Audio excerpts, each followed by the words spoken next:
This was an article here published from news.com.au outlining certain issues regarding China's global ambitions in relation to Australia. I'm going to play to you a clip right here, which is from the Global Times in China. Now, the Global Times sounds like a newspaper, but it's actually a mouthpiece for the Chinese Communist Party. So the role of Global Times is to promote a Chinese industrialism and expansion across the world, and to paint the Chinese Communist Party out as some type of humane force that's out to do good in the world, even though the evidence speaks for itself, and that is that, of course, the Chinese Communist Party, since its inception, has been and continues to be guilty of many of the world's most heinous crimes against humanity within their own country.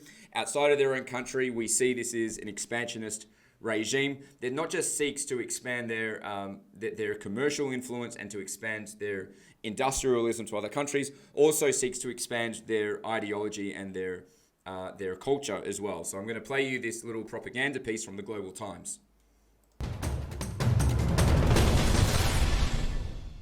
The conflict between Australia and China continues to escalate.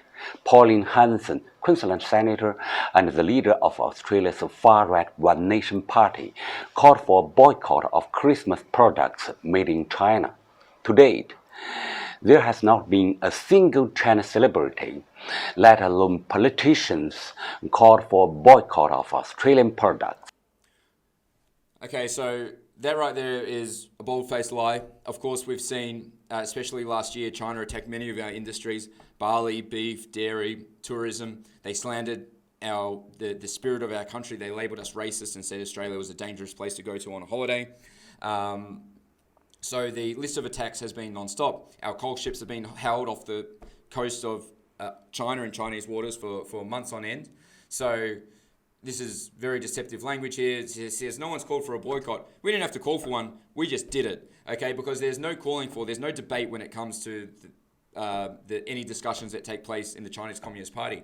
Decisions are made unilaterally, okay? So decisions are made from the top down and enforced. And many of those decisions last year included launching what can only be described as a brutal assault on our economy, particularly after Scott Morrison called for an investigation into the origins of coronavirus. But this really started ramping up when we declined Huawei's bid to build the 5G network in Australia. The Chinese Communist Party took it personally and have been punishing our industries ever since, which, just to put it in perspective, this is the fault of many successions of governments that have, of course, made our economy so codependent on China that we're now in a position where China can make very small adjustments to their foreign policy in terms of how they trade with Australia. Small adjustment for China, no skin off their nose, yet with disastrous results for our industries. And this is another reason why we need new people working within the walls of our parliaments anyway. China's imposed tariffs on Australian products are anti-dumping and anti-subsidy actions that are in accordance with international trade rules. Australia can file a suit against China with the WTO. If China loses, we will accept the ruling. The thing is, Australia cannot win.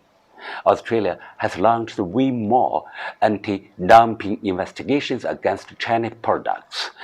Okay, so anti-dumping, what they're talking about there is, basically sending and offloading huge amounts of sort of undervalued goods in another country that undermines the local industry. Now, China accused us of anti-dumping with our wine and used that as an excuse for halting Australian wine exports. Now, this was an unfounded claim and something that's only been brought about recently.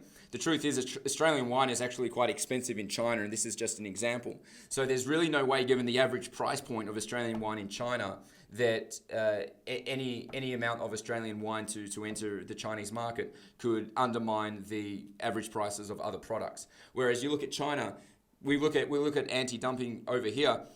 To what degree has our country been flooded with cheap Chinese goods, many of them knockoffs, many stolen intellectual property, if not absolutely everything? So there are so many backdoors into Australia. I did a whole presentation on how Chinese corporations are able to dump products in Australia whilst avoiding paying GST, whilst receiving extraordinary discounts on customs duties, receiving postal discounts, postal subsidies through the United Nations, that's right, through the Universal Postal Union, which you, the Australian consumer, pays for, and yet we're the ones guilty of dumping. You know, this is such a typical abusive relationship where you've got one party accusing the other party of what they themselves are guilty of.